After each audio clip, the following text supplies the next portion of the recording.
What to look for in a real presidential candidate. Greatness, wisdom, knowledge, and understanding. A leader must have a complete understanding of our world. For example, being tough on crime is indeed a sound idea, but doing it badly also indicates a misunderstanding of the human condition. Before being tough on crime by increasing punishment, we have to prevent people from being fractured by poverty, both of mind and wallet.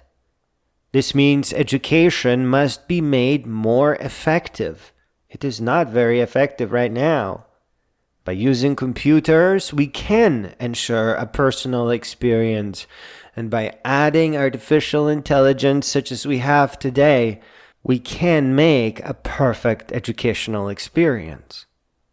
As to the poverty of wallet, all the debit cards must be prevented by law from ever falling below $100.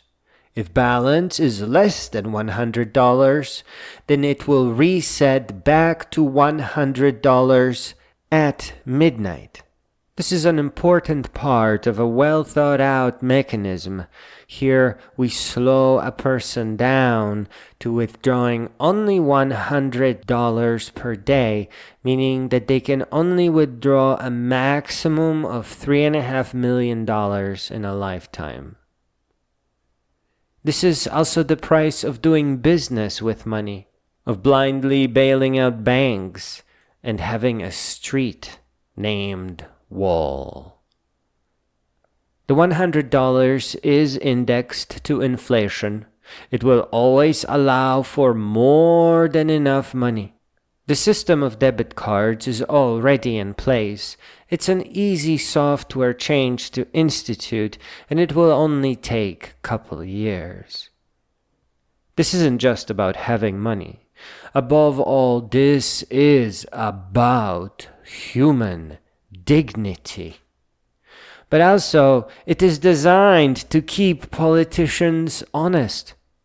Many false leaders will come and sooner than later figure out that putting us into poverty on purpose, an artificial kind of poverty, and then keeping our education ineffective is an amazing and very simple way to keep the economy going without them doing anything other than making a whole bunch of money for themselves in often questionable ways. The poor on purpose idea is also sometimes referred to as wage slavery. Such kind of slavery is in fact defeated before it occurs. You can't use poverty to control people if the people are not poor. For those of you who are worried about everyone buying drugs or candy, please understand that keeping a nation poor just to keep drugs away from their users is a very stupid and embarrassing idea. Drug users need help. They need therapy, love, understanding, and they need a way out of poverty and towards healing. And yes, especially in this case, making education effective does go a long way to prevent people from fracturing. For one, effective education is class. It makes a person classy, beautiful, more dignified, and restrained. Effective education combined with the end of poverty will prevent most people from seeking to self-medicate. Now take a step back and look how tough on crime this idea is. Who is going to rob a gas station where if they wait until after midnight, they get another $100? And how could an educated individual be pushed to commit the crimes that fill prisons if they have a fine education that brings them class and they simply cannot be poor? Eventually, the end of poverty would be written into the Constitution, making it an inalienable right to have more money than needed. This is just one example out of some 50 campaign promises that a true, authentic, and wise leader would make come true.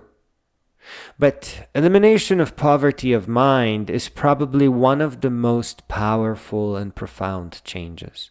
The first one is always the biggest one, it seems.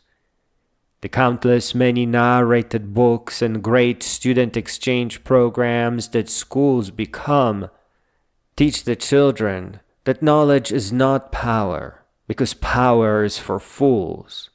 Knowledge is a way towards wisdom and the resulting call to greatness. You too, my reader or listener, are tasked with growing all the way up until you become a great being who leaves a profound legacy for humankind. I ask you to visit all the libraries you can find and seek out all the adventure and science popularizers' audiobooks that have thus far been denied to you, and set off to through hike the beautiful Appalachian Trail in search for peace and enlightenment.